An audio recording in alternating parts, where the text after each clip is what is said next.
اگر آپ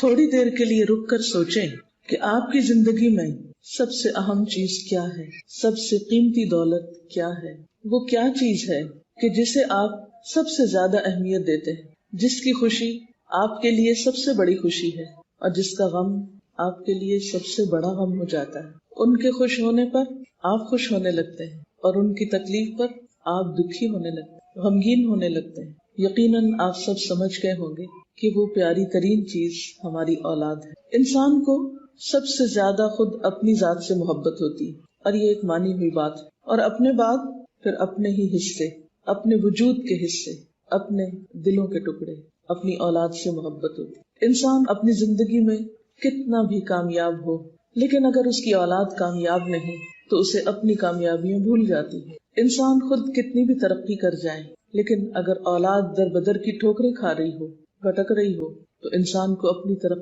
ترقی نظر نہیں آتی۔ اولاد انسان کے لیے نہ صرف یہ کہ اس دنیا میں خوشیوں اور سعادت کا باعث ہے، بلکہ انسان کے مرنے کے بعد بھی دنیاوی اعتبار سے اور آخرت کے اعتبار سے ایک قیمتی ورثہ ہے۔ آپ جو کچھ بھی چھوڑتے ہیں مرنے کے بعد، ان چیزوں میں سے دنیا میں بھی آپ کی اولاد ان چیزوں کی وارث بنتی ہے، جو کچھ بھی آپ مال و متاع میں سے چھوڑیں۔ اور اگر اولاد نہ ہو تو انسان کی اس دنیا میں وہ دلچسپی اور اس دنیا سے وہ محبت بھی نہیں ہوتی۔ اسی لیے رسول اللہ صلی اللہ علیہ وسلم نے اولاد کے بارے میں فرمایا تھا کہ وہ مبخلۃ مجبنۃ، ایک ایسی چیز ہے کہ جس کی وجہ سے انسان بخل کا شکار ہوتا ہے، اور اسی کی وجہ سے انسان بزدلی کا شکار بھی ہوتا ہے، کمزور ہو جاتا ہے بہت ساری چیزوں میں۔ انسان بڑے بڑے فیصلے کرنا چاہتا ہے، لیکن اولاد اس کے پاؤں پکڑ لیتی ہے، اولاد اس کے بہت سے فیصلوں کو بدل ڈالتی ہے۔ انسان اپنے مال میں بہت سے لوگوں کو حصے دار بنانا چاہتا ہے،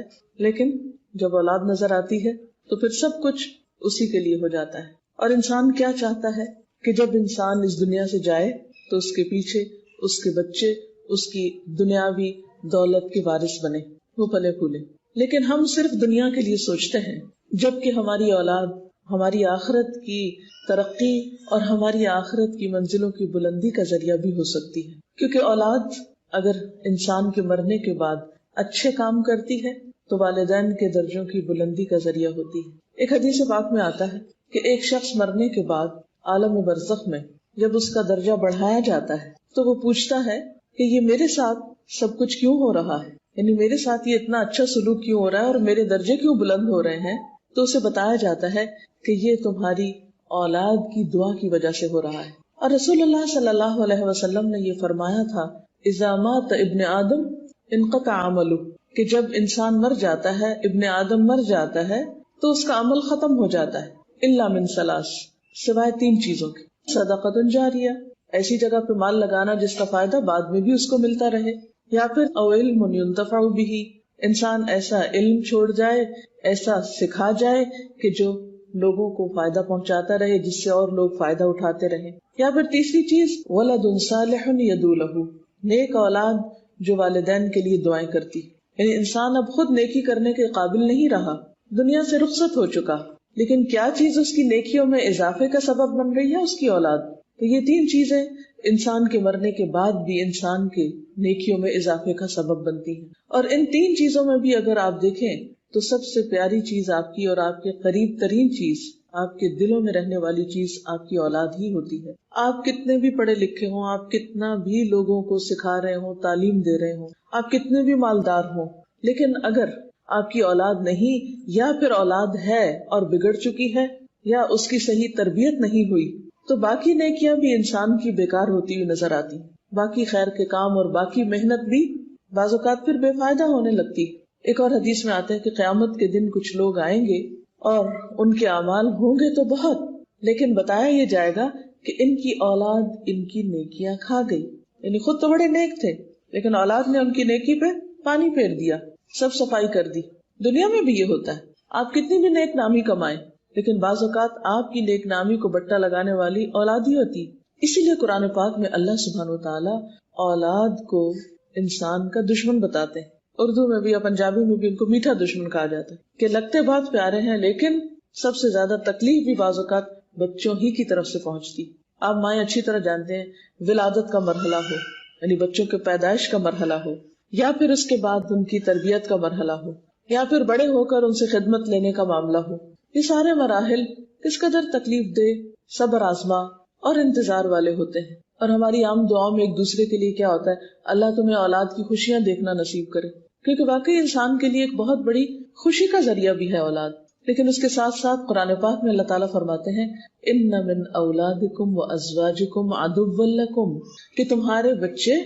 اور تمہاری بیویاں یا بیویوں کے لیے شوہر تمہارے دشمن ہو سکتے ہیں. فاحذروہم، ان سے محتاط رہو. وان تعفوا وتصفحوا وتغفروا فان اللہ غفور رحیم، پھر اگر تم معاف کر دو، درگزر کرو، بخش دو، تو اللہ بھی غفور الرحیم ہے. یعنی اولاد کا رشتہ ایسا ہے کہ جس کو تم کاٹ کے پھینک نہیں سکتے، وہ تمہارے ساتھ جڑے ہوئے ہیں، تمہارے ساتھ ان کا تعلق ہر صورت میں ہے. آپ ان کو جتنا بھی عاق کریں، جیسے بھی ڈسون کریں، آپ کر نہیں سکتے، کیونکہ آپ کے نام کے ساتھ ان کا نام ہے، آپ کی پہچان ہے، آپ ان کی پہچان، وہ آپ کی پہچان، ایک دوسرے کے لیے لازم و ملزوم ہے. لہٰذا یہ ایک ایسا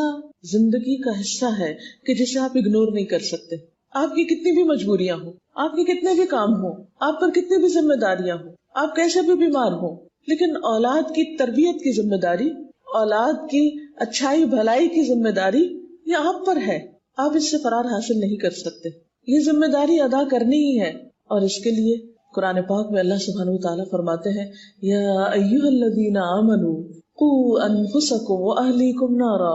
اے لوگو جو ایمان لائے ہو، اپنے آپ کو اور اپنے گھر والوں کو آگ سے بچاؤ. پہلے اپنے آپ کو اور پھر اپنے بال بچوں کو آگ سے بچاؤ. لہٰذا ایک عام انسان کی حیثیت میں اور خصوصاً مسلمان والدین کی حیثیت میں، جہاں ہمارے اوپر ذمہ داری ہے اولاد کو کھلانے پلانے کی، ان کی صحت صفائی کی، ان کو ادب آداب سکھانے کی، وہاں ان کے ایمان اور دین کی حفاظت کی ذمہ داری بھی ہم پر. اور قیامت کے دن اس کے بارے میں پوچھ ہوگی. حدیث پاک میں آتا ہے کلکم راعٍ وکلکم مسئول عن رعیتہ، تم میں سے ہر شخص نگران ہے اور ہر ایک سے اس کی رعایا کے بارے میں سوال ہوگا، پوچھا جائے گا. اور اس میں عورتیں بھی ذمہ دار ہیں. فالمرأة راعیۃ فی بیت زوجہا ومسئولۃ عنہا، عورت اپنے شوہر کے گھر میں نگران ہے، باہر کے کاموں کی نگران نہیں ہے، باہر کے شوہر کے بزنس کی نگران نہیں بنائی گئی، لیکن گھر کی زندگی میں شوہر کی عدم موجودگی میں عورت کی ذمہ داری ہے. راعیۃ فی بیت زوجہا ومسئولۃ عنہا، اور قیامت کے دن اس سے اس ذمہ داری کے بارے میں سوال ہونے والا ہے. یہ وہ چیز ہے جس کے بارے میں پوچھا جائے گا. اگر آپ ان کو بہت اچھا کھلا نہیں سکتے، بہت اچھا پلا نہیں سکتے، بہت اچھا گھر نہیں لے کر دے سکتے، طرح طرح کے کھلونے نہیں لے کر دے سکتے، ان کی ہر خواہش پوری نہیں کر سکتے، تو پوچھ نہیں ہوگی، اس کا امتحان نہیں ہوگا. لیکن اگر وہ دین سے دور ہو گئے، بھٹک گئے، انہوں نے دین کا رستہ چھوڑ دیا، ان کے ایمان میں خلل آ گیا، تو ضرور پوچھ ہوگی. لہذا اس پوچھ سے پہلے، اس سوال سے پہلے ہمیں اس دنیا میں، اس وقت میں، اس مہلت سے فائدہ اٹھاتے ہوئے اپنے آپ کو تیار کرنا ہے جواب کے لیے. اور ہمارا یہ جواب کسی معمولی ہستی کے سامنے نہیں ہے، اس ہستی کے سامنے ہے جو عالم الغیب والشہادہ ہے، غیب اور حاضر سب کو جاننے والا ہے. دلوں کے چھپے ہوئے خیالات اور وسوسے اور نیتیں اور ارادے اس کے لیے چھپے ہوئے نہیں ہیں، یہ سب کچھ اس کے سامنے ظاہر ہے. اس لیے ہم انسانوں کے سامنے تو عذر کر سکتے ہیں، کسی انسان کو تو بہلا سکتے ہیں، کسی انسان کو تو کہہ سکتے ہیں ہماری بڑی مجبوریاں ہیں، ہم پہ بڑی ذمہ داریاں، ہم پہ بہت بوجھ ہے، ہمارے پاس وقت نہیں ہے، ہمیں فرصت نہیں ہے. لیکن اللہ تعالیٰ کے سامنے ہم یہ عذر اور بہانے نہیں کر سکتے، کیونکہ اس کو پتا ہے کہ ہماری کون سی مجبوری کیسی ہے اور کتنی ہے.